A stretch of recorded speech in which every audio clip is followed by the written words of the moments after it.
ಬೇಲೂರು ಪಟ್ಟಣದ ಪಾಂಡುರಂಗ ದೇಗುಲದಲ್ಲಿ ವಿಶ್ವ ಕ್ಷೌರಿಕರ ದಿನಾಚರಣೆ ಹಾಗೂ ಪ್ರತಿಭಾ ಪುರಸ್ಕಾರವನ್ನು ಉದ್ಘಾಟಿಸಿ ಮಾತನಾಡಿದ ಶಾಸಕ ಎಚ್.ಕೆ. ಸುರೇಶ್ ಅವರು ಸವಿತಾ ಮಹರ್ಷಿ ಜಯಂತಿ ಹಾಗೂ ಕ್ಷೌರಿಕರ ದಿನಾಚರಣೆಯನ್ನು ಆಚರಿಸುವುದರಿಂದ ಕಡಿಮೆ ಜನಸಂಖ್ಯೆ ಹೊಂದಿರುವ ಈ ಸಮಾಜದವರು ಶೈಕ್ಷಣಿಕವಾಗಿ ಅಭಿವೃದ್ಧಿ ಹೊಂದಿದರೆ ಮಾತ್ರ ಸಮುದಾಯದ ವ್ಯಕ್ತಿಗಳು ಮುಖ್ಯವಾಹಿನಿಗೆ ಬರಲು ಸಾಧ್ಯ ಎಂದ ಅವರು ಸವಿತಾ ಸಮಾಜವು ಎಲ್ಲಾ ವರ್ಗದ ಜನರಿಗೆ ತಾರತಮ್ಯ ಇಲ್ಲದೆ ಕಾಯಕದ ಮೂಲಕ ಸೇವೆಯನ್ನ ನೀಡಿದೆ. ಇದರ ಜೊತೆಯಲ್ಲಿ ತಮ್ಮ ಮಕ್ಕಳಿಗೆ ಶೈಕ್ಷಣಿಕವನ್ನ ನೀಡುವುದರ ಜೊತೆಗೆ ಆರ್ಥಿಕವಾಗಿ ಸಮುದಾಯದ ಸದೃಢವಾಗಬೇಕಿದೆ. ಸವಿತಾ ಸಮಾಜ ಪ್ರತಿಯೊಂದು ಶುಭ ಕಾರ್ಯಗಳಲ್ಲಿ ಮುಂದಿರುತ್ತಾರೆ. ಆದರೆ ನಿಮ್ಮಲ್ಲಿ ಒಗ್ಗಟ್ಟಿನ ಕೊರತೆಯಿಂದಾಗಿ ನಿಮ್ಮ ಸಮಾಜವನ್ನ ಮುಖ್ಯವಾಹಿನಿಗೆ ತರಲು ನಿಮ್ಮ ಮುಖಂಡರಿಗೆ ಸಾಧ್ಯವಾಗುತ್ತಿಲ್ಲ.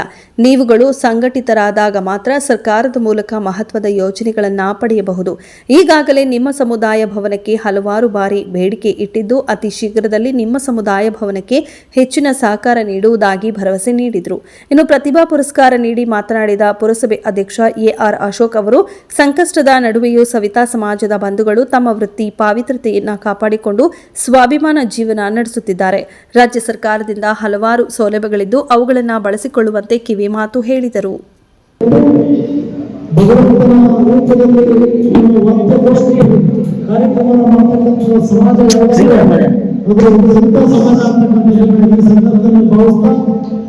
ಈ ಸಮಾಜಕ್ಕೆ ನಾವು ಬಂದ ನಂತರ ಸಮಾಜಕ್ಕೆ ಸೈತನ್ನ ಬರೋದು ಮುಖಾಂತರ ಈಗಾಗಲೇ ಹಸ್ತಾಂತರಿಸಿದ್ವಿ.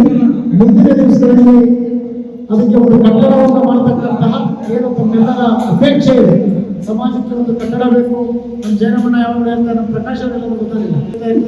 ಖಂಡಿತವಾಗ್ಲೂ ಸಹ ಮುಂದಿನ ದಿವಸಗಳಲ್ಲಿ ಅದಕ್ಕೆ ತಂದು ಈಗಾಗಲೇ ನಮ್ಮ ಗೊತ್ತಿರ್ತಕ್ಕಂಥದಕ್ಕೆ ಕಾಂಪೌಂಡ್ ಇನ್ನೊಂದು ಅದನ್ನ ತೆಗೆದುಕೊಂಡು ಅದರ ಮುಂದಿನ ದಿವಸಗಳಲ್ಲೂ ಸಹ ಅವಕಾಶವನ್ನು ಮಾಡಿಕೊಂಡು ಕಟ್ಟಡವನ್ನು ಮಾಡತಕ್ಕಂಥ ಕೆಲಸವನ್ನು ನಾವು ಮಾಡೋಣ ಅಂತಕ್ಕಂಥದ್ದನ್ನ ಈ ಸಂದರ್ಭದಿಂದ ವಿಶೇಷವಾದ 10:10ವರೆಗೆ ಬರಬೇಕು ಅಂತ ನಾನು ಆಗಂತೆ ಲೇಟ್ ಆಯಿತು ಅಂತಂದ್ರೆ ಈ ಕಾರ್ಯಕ್ರಮಕ್ಕೆ ನಮ್ಮ ಪುರಸಭಾ ಅಧ್ಯಕ್ಷರಂತ ಅಶೋಕ್ ಅವರು ಬಂದಿದ್ದಾರೆ. ಅವರು ಸಹ ಬಡವ ಮಲ್ಲಿಗ ಇವರುಗಳೇ ಜಾಸ್ತಿ ಇರ್ತಕ್ಕಂಥ ಒಂದು ಸಮಾಜವಾಗಿರುತ್ತೆ. ನಾನು ಪುರಸಭೆಯ ಅಧ್ಯಕ್ಷರಾಗಿ ನಮ್ಮ ಕೈಯಲ್ಲಿ ನಾವು ಇರುವವರೆಗೂ ಏನು ನಮ್ಮ ಅವಧಿಯಲ್ಲಿ ಈ ಒಂದು ಸಮಾಜಕ್ಕೆ ಅನುಕೂಲ ಮಾಡಿಕೊಡ್ಬೇಕು ಅಂತೇಳಿ ನನ್ನ ಮನಸ್ಸಲ್ಲಿದೆ. ಅದೇ ಥರ ಆನಂದ್ ಅವರು, ಜಯರಾಮ್ ಅವರು ಇವರೆಲ್ಲ ಒಂದು ರೈಟಿಂಗಲ್ಲಿ ಸಹ ಕೊಟ್ಟಿದ್ದಾರೆ. ನಿಮ್ಮ ಅವಧಿಯಲ್ಲಿ ಏನಾದರೂ ಒಂದು ಸಹಾಯನ ಮಾಡಿ ನಮ್ಮ ಸಮಾಜದವರಿಗೆ ಅಂತ ಕೇಳ್ಕೊಂಡಾಗ ನಾನು ನನ್ನ ಮನಸ್ಸಿನಿಂದ ಹಿಂದೆ ಮುಂದೆ ಎಲ್ಲ ಅವ್ರು ಕೊಟ್ಟಿದ್ದಾರಪ್ಪ ತಾಂಡೋಗೆಲ್ಲ ಇಟ್ಬಿಡೋಣ ಅಂತ ಅಲ್ಲ, ಇವತ್ತಿಂದಲೇ ಈ ಸಮಾಜಕ್ಕೆ ನಮ್ಮ ಕಡೆಯಿಂದ ಏನಾಗುತ್ತೆ